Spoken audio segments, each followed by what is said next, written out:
on the way.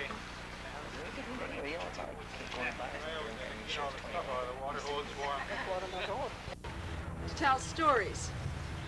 And when I first got started as a storyteller, what I began to learn were what are normally called classic world tales, folk tales, fairy tales, that sort of thing. And I still do tell quite a few of those.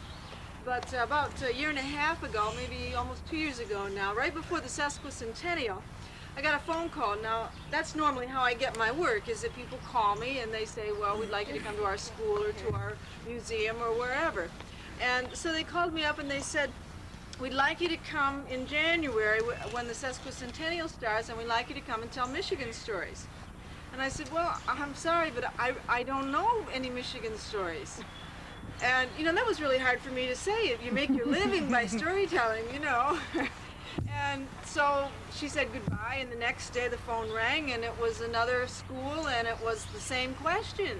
We want you to come and tell, you know, will you come and tell Michigan stories? I don't know any. Well, this happened about 4 times. And about the 4th phone call, I said, that's it.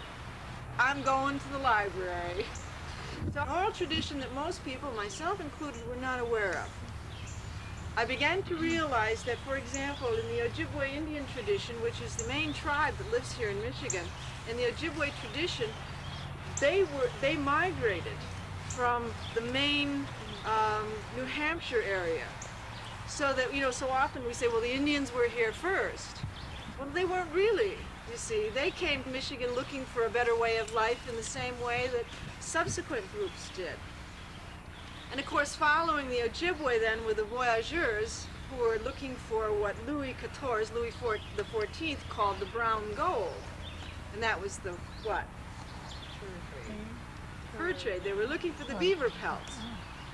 And so there was a lot of money to be made in beaver pelts and in other kinds of animal pelts, particularly in the Great Lakes region, because it was so rich in animals. There were other groups, explorers, and later on then we know that there was the maritime trade. All of the Great Lakes were being plied by wonderful, beautiful ships, and each one of those has a story to tell. And there's a whole oral tradition that the sailors of the Great Lakes have.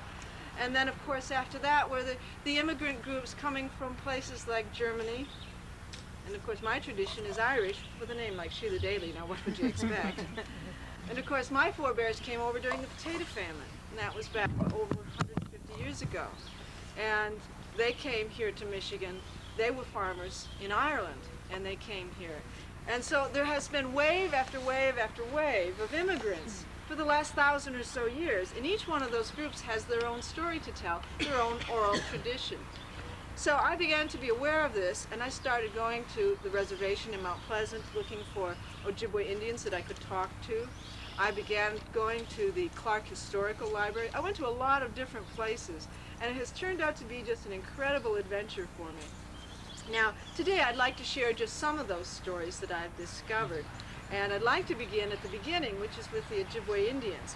I have a number of things that I'm going to show you as I tell stories along the way. But first I'd like to show you this drum. Now, everything that you'll be seeing after this drum were made by Ojibwe Indians in the Great Lakes area. This drum's not, and for a very special reason. You see, the drum is made from cottonwood, and this is deerskin stretched over it. The custom and the tradition of making deerskin products, and by the way, I have deerskin moccasins on that were made by Ojibwe Indians in Manitoulin Island up in Canada. The process is so complicated and long and involved that the Ojibwe Indians do not feel reimbursed for what they can charge for a drum like this. So they are no longer making them. You can occasionally find one, but very few.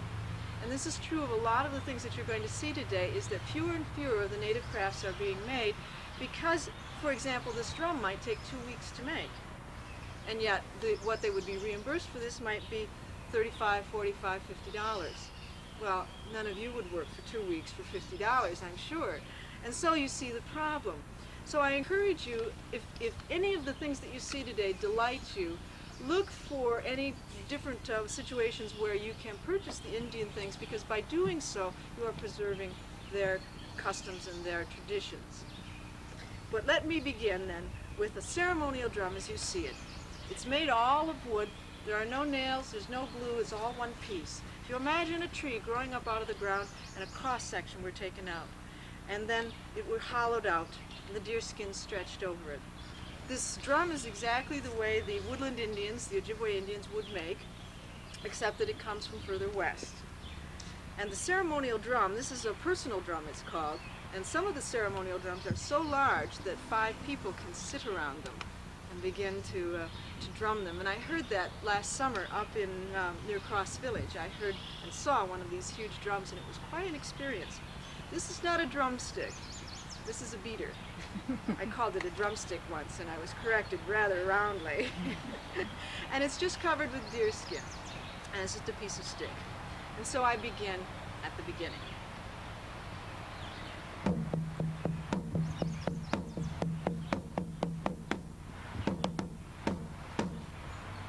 Long ago, on the shores of the Great Salt Sea, the Ojibwe lived as one tribe of many tribes. There were 6 altogether, 7, counting the Ojibwe, and they called themselves the 7 Fires. Now together they formed the Algonquin Nation, and it is said in the oral tradition that a man could stand on the highest mountain peak and look from horizon to horizon and still not see the end of the people of the 7 Fires. So many were there. Now every summer they would gather for a powwow. There would be weddings and dances and chants. And always the holy men, the medicine men of the tribe, would gather and fast and pray in order to advise the people for the year ahead. One year, the holiest man of all the tribes, the medicine man of the first fire, came before the people with a terrible prophecy. I have seen it in a vision. I have seen it in a dream. A light-skinned race will come and kill us all unless we leave this place. Mishimako has told me we must travel westward, following the setting sun, until we come to the place of the turtle. We will know this place because it will be a place of great abundance, and we shall find a place that resembles a turtle. 6 of the 7 tribes believed the holy man, and they began the migration down the St. Lawrence. Because there were so many thousands, it took a long, long time for all of these people to move down the St. Lawrence. And there were many resting places. The one tribe that remained behind, they were called the Abnaki. The only trace that's left of them today is that we know that they existed. And we suspect that because they remained behind, they encountered Eric the Red, who carried with him and his men diseases which killed all of the tribe. The 6 tribes that continued down the St. Lawrence, many of them lost the vision along the way. They said that the wise man, the holy man's vision was false, and they began to settle along the St. Lawrence Seaway. As you look at the map, you can see where the Huron Indians lived. They were part of the 7 Fires. The one tribe that kept the vision alive were the Ojibwe, and they kept on coming down the St. Lawrence, through Lake Ontario, through Lake Erie, up through the Detroit River, along the eastern shore of Lake Huron. They went all the way up to what we call now Sault Ste. Marie, and they dropped down to a narrow channel of water that joined 2 huge bodies of water. And they looked off into the distance, and there was an island. There was a mist over the island. And gradually, as the sun shone down, the mist lifted, and they saw that the island was in the shape of a turtle. They called the place Mishimako, the place of the turtle. And they knew that that was the place that Mishimako had prophesied for them so many years ago.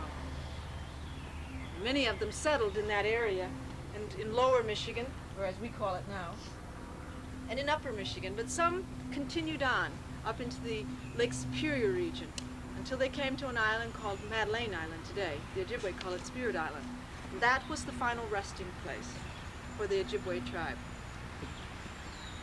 The Ojibwe settled all over the Great Lakes region, and life was full and rich, just as the prophet had promised. And as they began to settle in, they began to tell stories as they had always done. And they always told stories in winter, never in summer. The reason was that because all of nature, they say, has eyes and ears, and you may offend some woodland creature if you tell a story when all of nature is awake. And so they wait until nature is dormant or asleep. That was in the winter wigwam. And then they would tell the stories. And many of the stories they would tell would be of a character by the name of Nana Buju. Now, to our eyes, Nana Buju may seem a bit of a fool, but to their eyes, he's like a holy fool.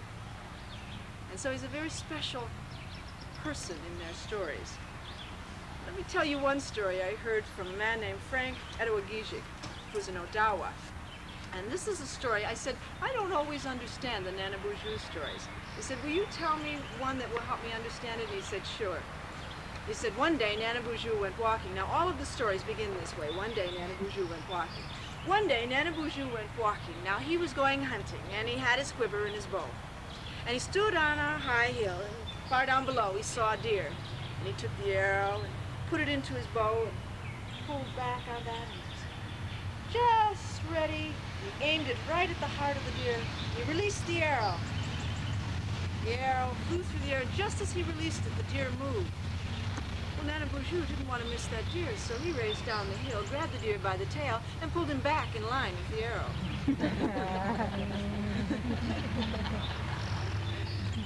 Crazy like a fox, right? Some of the other stories that the Ojibwe tell are stories of how things came to be. And probably the most famous and the most well-known here in the Michigan area is the story of Sleeping Bear Dune. How many of you here have been to Sleeping Bear Dune? Oh, lots of you, all right. Well, you know that when you get there, it's not a little sand pile, is it? It's huge. It's a huge sand dune. In fact, the Ojibwe call it a sand mountain. And they say the story of how that sand mountain, which if you look at it from a distance, looks like a sleeping bear. Well, they say that there is a story. Now, if you climb to the top of that sand dune and you look out, there are two islands, the North and the South Manitous. The story of how those two islands and that sand mountain came to be goes like this. In the time before time, when the animals could still talk, and when the trees grew as high as the sky, Mishimako, that's the Indian name for the great she-bear. She lived in the land that we call Wisconsin.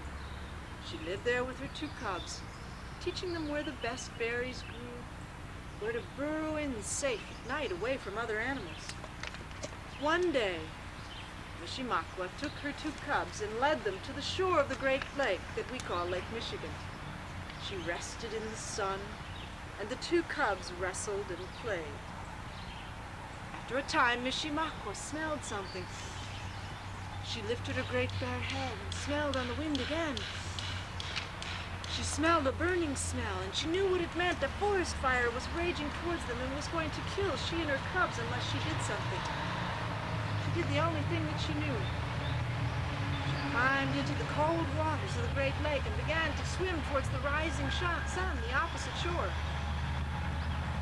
She turned to have her cubs follow her. She called them with a little call that she taught them.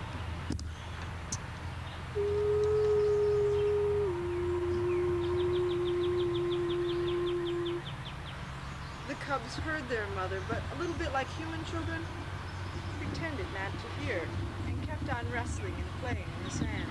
Mishimako swam further out. She turned and called again, this time more urgently. Woo! The cubs heard their mother. They came to the shore and saw her beginning to swim away. They didn't want to be left behind. They climbed in and began to swim too. First Mishimako, then one cub, and the next, swimming on and on towards the opposite shore. It was a long, hard journey. The water was cold, the waves were high. In time, Mishimako reached the opposite shore. She climbed up, and there were her two cubs swimming towards her. But the journey had been long, too long. Mishimako watched as her two cubs struggled there in the waves and slipped down beneath those waves and drowned. She saw them go down and she called.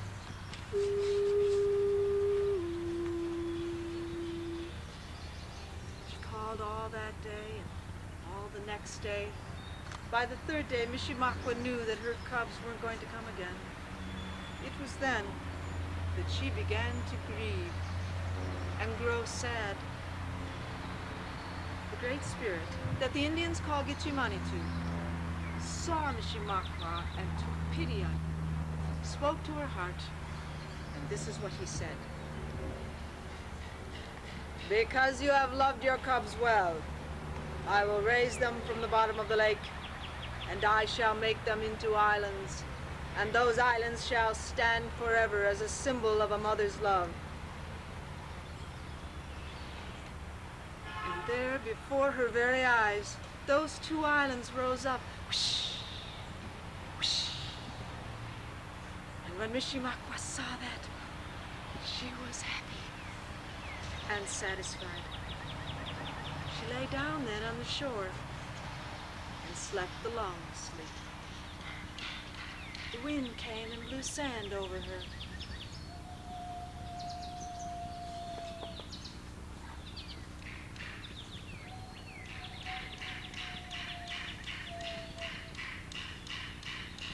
Higher and higher and higher the sand piled until it formed the great sand mountain that we know today.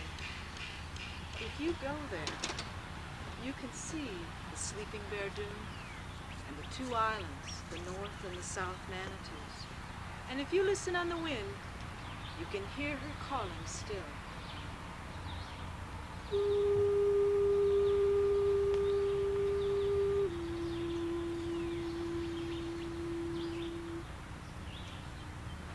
That's the story.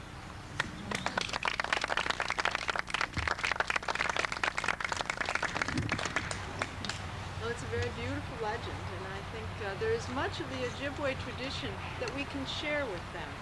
Some things are hard to understand from our point of view. I had difficulty with many things, but some of the things really pleased and excited me. One of the things that I learned about was the strawberry basket. This is made by an Ojibwe woman that lives near Greenville. It's in the shape of a strawberry. It's made from the white ash tree. And by the way, I've loved these baskets since I've seen them, and I really admired the handiwork in them, and took a class last winter in Indian basketry in the Ojibwe way, which is to cut the white ash tree down and literally beat the tree to a pulp, making the wood splinter up, and then you peel it apart until it's thin enough that you can soak it in water and weave it. So these are not willow or any of the kind of things that you might find by the riverbank. This is all made entirely from the white ash tree. Well, the respect I had before was immeasurably increased after taking this class, I want you to know.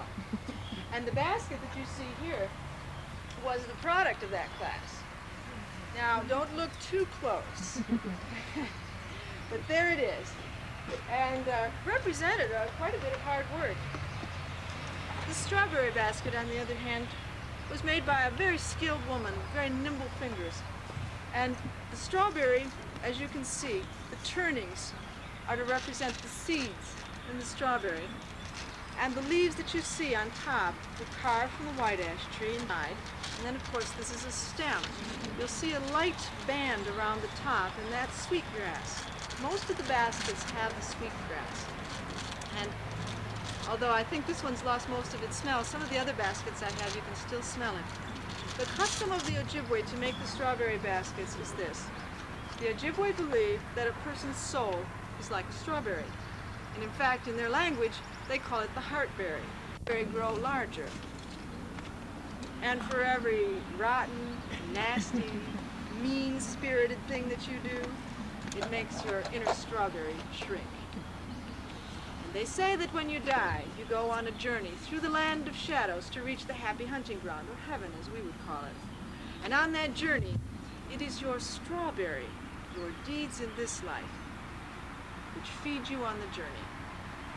And if you're that person with that little tiny shriveled up strawberry, well, you have to wait at the gates of death until someone comes along whose strawberry is big enough to feed the both of you. Now, it's a custom among the Ojibwe, even today, to give strawberry baskets as gifts at certain times. Times of transition. And now times of transition, now think about that. Of course, birth is a transition, isn't it? And so is death. And so is growing up and leaving home. But there are other transitions as well. Perhaps a marriage, perhaps even something like moving from one part of the country to another. Whenever there's a break and you need to, when you're afraid of the future, the basket is given so that you'll take heart, have courage. And so one of the gifts that's often given for a newborn infant is the strawberry basket. And of course the first thing that's put into the basket is the umbilical cord. And then everything that's a symbol of that child's life, maybe a first tooth that they lost, or a bit of hair, or some symbol of different deeds throughout their life, they're put into the strawberry basket. And if a young woman is married, she of course takes her strawberry basket with her to her new home. There was an Ojibwe woman about 3 years ago who died. She was 94 years old, and she was buried in the white man's way, which is now of course to be laid out in a casket. But in that casket next to her was her strawberry basket. She was buried with her strawberry basket. The other time that I particularly like as a time for the giving of the strawberry basket is when a young man or a young woman reaches 18.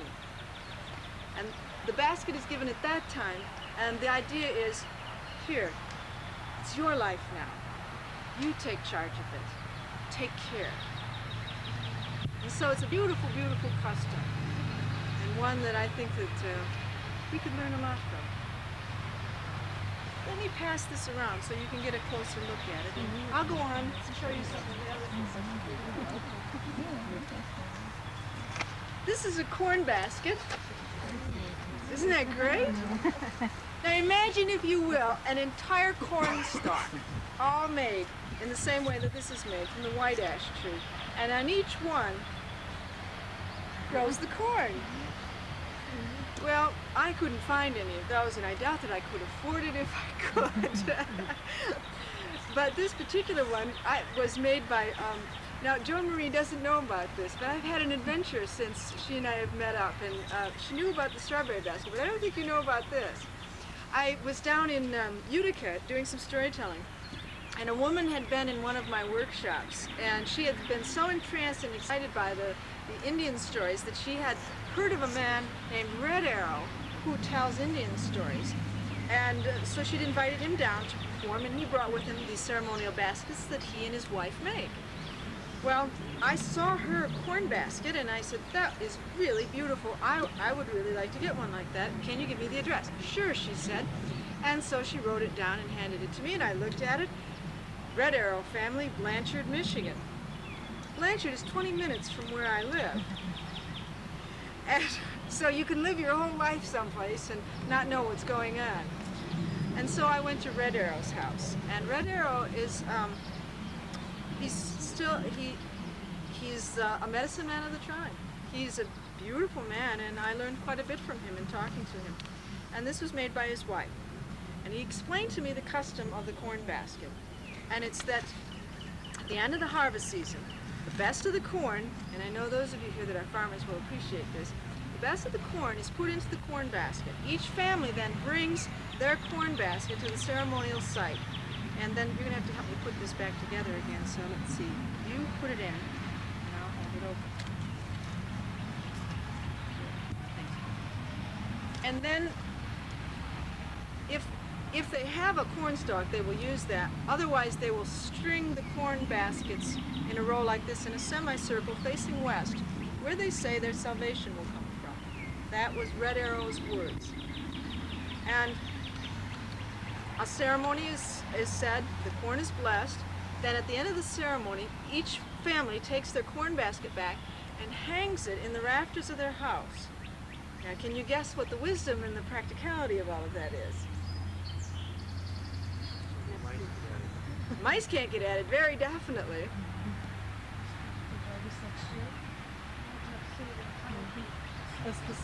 That's the seed corn. And it's drying there all winter long up in the rafters where the air is, of course, the warm air rises. So in the spring then, they open it up, and that's the seed corn for a new year. So let me pass that one around.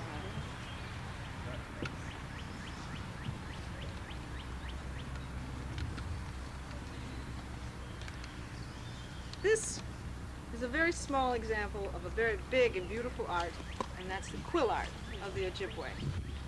There are two things that the Ojibwe are known for. You know, the other tribes across the United States, many are known for their pottery or for their beadwork. The Ojibwe are known for their basketry and for their quill work. Their quill work, by the way, seems to not be as well appreciated here in Michigan as it is in Switzerland and Germany. This is true. Apparently, if you go into museums in either of those countries, you will see examples of Great Lakes quill work. The custom of using the porcupine quills is this. Usually it's done by a woman, and they go out into the woods, and if you've ever met a porcupine, you know what he does, doesn't he? He turns his back to you, which walks up and pulls the quills out of the middle of the back, and they just come right out. So they don't have to kill the porcupine in order to do that. And you notice the white, you see there are some quills that are dyed. The less gray that you see from the base of the quill, the more valuable the piece is. So in other words, the whiter it is, the better.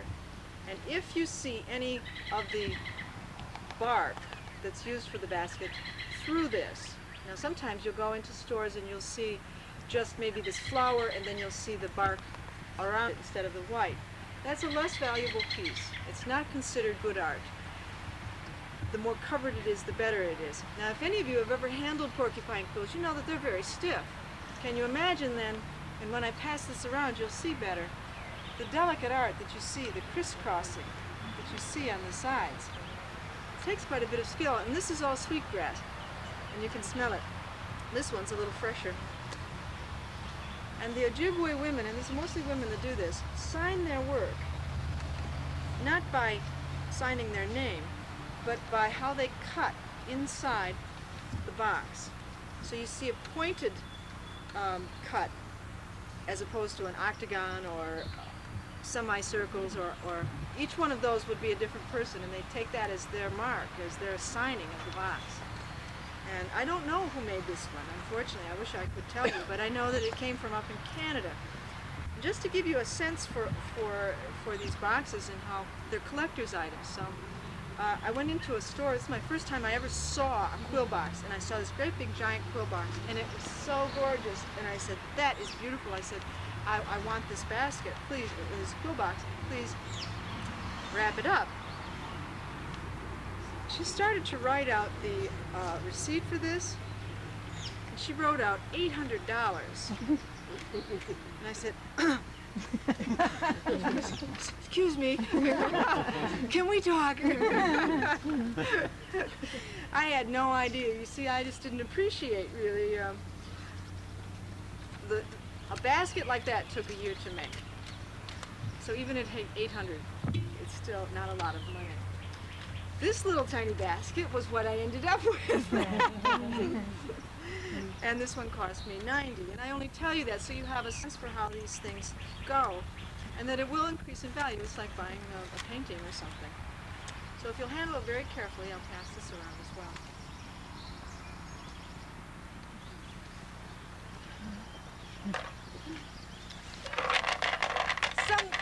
Somewhat less elegant, but nevertheless an important function in the Ojibwe life.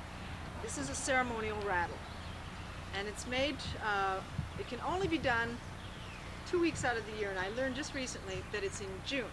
So it's coming up if any of you want to make one of these rattles. I don't know the name of this bark, and maybe someone can tell me, but the sap rises in the tree, and it's at this first 2 weeks in June when the sap literally saturates the bark. And the Ojibwe then go out and they cut the bark, pull it away, and when they do, it curls up. And they've got the stones, and they put the stones inside, and then they just let it dry. And that's how they make it. Very simple. So I'll pass that one around.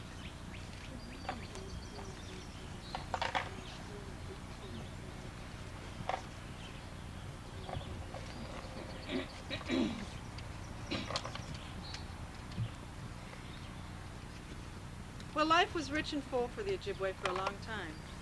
There were more stories to tell, lots of them. But about 350 years ago, a new voice was heard in the land. the voice of les voyagers. The men wore hats like these. They called them toques. They wore colorful sashes. They liked the sashes to be colorful, but they needed the sashes more than they liked them to be colorful. And they needed the hats as well. It wasn't just to keep their heads warm that they used the toques. In wet weather, they'd put their tobacco up underneath, so that if it should rain on them or perhaps even get capsized in their canoes, they might not get their tobacco wet. Now that was an important thing. If you're out in the wilderness and you have few things to amuse you, your tobacco happens to be one of them. Now, the sash was also important because in the dry weather they'd have a leather pouch that they would keep attached to it that held their pipe and their tobacco. And then in addition there would always be a knife. That was very important. And any particular items that they wanted to keep close to them. Now I saved this for last because the Ojibwe, of course, knew how to use these canoes and make them very well. In fact, that was the canoe that they used to come down the St. Lawrence a long, long time ago. The voyagers, which means traveler. The voyagers came into the Great Lakes, and originally they were using what were called dugout canoes. That's just an old log, isn't it? You dug it out. Well, those things were impossible and too heavy to use in the fast, swift streams of the Great Lakes region. So they learned from the Ojibwe and other Indians as well to make the birch bark canoes. And these canoes, the Ojibwe would make for them, would be sometimes 26 feet long. And so you can see the one that I have here. I doubt that it would even register very much on a scale. It's so light, and it's just a scale model. Even the 26-foot-long canoe could easily be turned over and carried, or portaged as it was called, from one point to the next, by two men. It was easy. Well, I'll pass it around so you can have a look at it. But let me give you an idea about these men, the voyageurs. You'd think that they'd have to be big mountain men to live out in the wilderness, to paddle all day long as they did. That wasn't true. They were actually short men. They had to be. You see these canoes, and when you get your chance to have a hold on it, these canoes are very tippy. Has anyone ever been in a birch bark canoe? They're very tippy, are they not? Your center of gravity has to be lower in the boat. If you're a tall person with bony knees, your weight is all wrong for it. And so you need to be shorter. These men would paddle 14 hours a day in crews of 10 men. Now life was hard. They would endure incredible hardships, starvation, attacks by Indians, attacks by wild animals, loneliness. They would be months in the woods. They would have to leave friends and family behind. Well, of course, they had few things to keep them company in the wilderness. Excuse me, let me get a drink of water.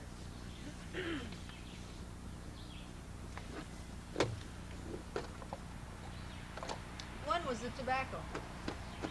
Now, they counted their journeys not in miles, but in pipes. They wouldn't say it was a journey of 100 miles. They might say 10 pipes.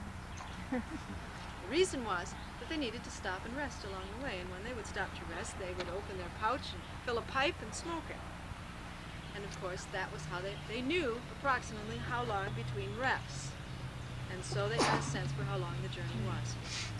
Now the voyageur, in wearing these clothes, would also wear a deerskin pantaloon, they were called. It went down just below the knee, and then they would have some stockings, and then a very rough-hewn or perhaps a deerskin shirt.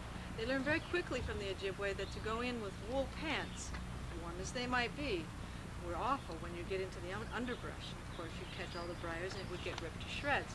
So oftentimes you'll see them dressed in these leather or deerskin pants and shirts, and then with the hats and leaves. And as they would paddle, there was one man in the back of the canoe who would be calling out a song. And you'd think perhaps that there might be rather complex, more sophisticated songs, but in fact, no. They often picked the songs of their childhood, the lullabies, the little rhythms. One called En roulant ma boulette. Now, I'm not going to sing it for you, that's not my forte. But in this one, it just means translated, I roll my ball. But the rhythm is such that you can imagine these men paddling the canoe at an even and steady rate. And that's why they had that. And if you were a voyageur who could sing well, you earned more money than if you were simply a man who could paddle well. Now the voyagers, as they would travel along, as I said, they would stop and rest and smoke a pipe. In addition, they would tell stories. Now they often told stories about a character they called Tijan. Now I need to tell you a little bit ahead of time, lest you think that I'm telling a slightly irreverent story. I'm not. The voyagers were very religious men, and in fact most of them were members of the Catholic faith. And they often would tell stories that would be like laughing at themselves. And many of the stories had a religious theme to them. And this particular story about this character named Tijan, which means Jack in our language, and we know Jack of Jack and the Beanstalk. Well, this is Tijan, or Jack, in the French language, but Tijan has a bit more wit about him. He's not the Jack who gave away the cow for the beans. A little smarter than that. In fact, he's very smart, very, very smart. Now, the story of Tijan goes like this. Now, it happened that Tijan lived together with his wife and his mother. Now, Tijan and his wife had been married many years, but alas, they had no children. And his mother, the poor woman, was blind. Now, every day, Tijan would get up, and he hated hard work more than anything in the world, and would do anything to get out of it. And every morning, as he got out of bed and rubbed the sleep from his eyes, his wife would come in and natter away at him, saying, "Tijan, you lazy good-for-nothing, go out and look for work." Tijan would obediently put on his clothes and go out instead, not to the village, but to the nearby woods. He'd look all around. Then he'd take a little nap under a tree, and when enough time had passed, he'd go back home. And his wife would be waiting for him at the door. "Tijan, did you find any work?" "No, I looked everywhere." Now, one morning, Tijan was getting up as usual. And as usual, his wife was nattering away. "Tijan, you lazy good-for-nothing, go out and look for work. There isn't a bit of food in the house." Tijan, as usual, put on his clothes and, as usual, went out into the nearby woods. He looked all around. "To grant you one wish, not two, and you can't wish for more wishes. You have 1 week to decide." "Really? I told you, I don't kid." "Oh." Well, Tijan went back. His wife was waiting for him at the door. She said, "Tijan, did you find any work?" "No, but the Lord spoke to me, and he told me I had 1 wish, not two, and I can't wish for more wishes." And immediately his wife said, "Oh, Tijan, I'm so pleased. Of course, what would you wish for but children for us? Lots of children." Now, let me think about that. And he went away and he thought about it. And he thought, now, let's see. If we have a lot of children, when they get old enough, say 7 or 8 years old, they can go out and look for work, bring in a little money, and I won't have to work. In the meantime, now, his mother had heard about the wish, and you remember she was blind. And she came to him and she said, "Oh, Tijan, my son, I'm so pleased. Of course, what would you wish for but eyes for your old mother?" Now, mother, let me think about that. And he did. Now, if Mom could see, she could take in a little sewing, make a little money, and I wouldn't have to work. Now, Tijan wanted to please everyone, but most especially he wanted to please himself. And at the end of the week, he was ready. He went back out and sat under the tree. "Tijan, Tijan, what is your wish?" "I wish that my mother could see her grandchildren eating off plates of gold." Now, I said that he was lazy, but I didn't say he was stupid. And that's the story of Tijan.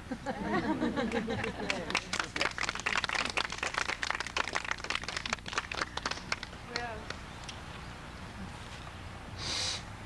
the stories of the early explorers and the stories of the voyagers, it's a long and exciting part of Michigan's history.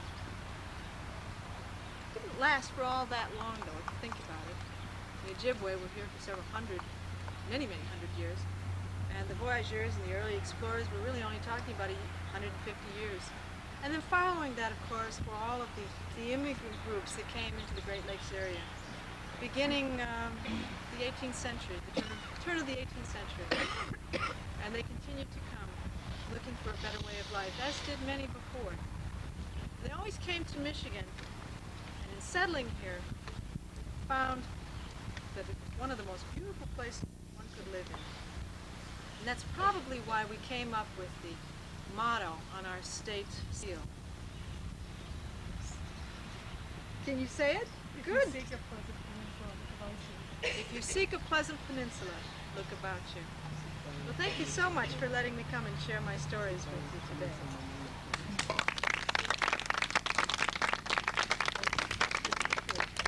And I'll stick around if you have any questions or want to talk about something in particular.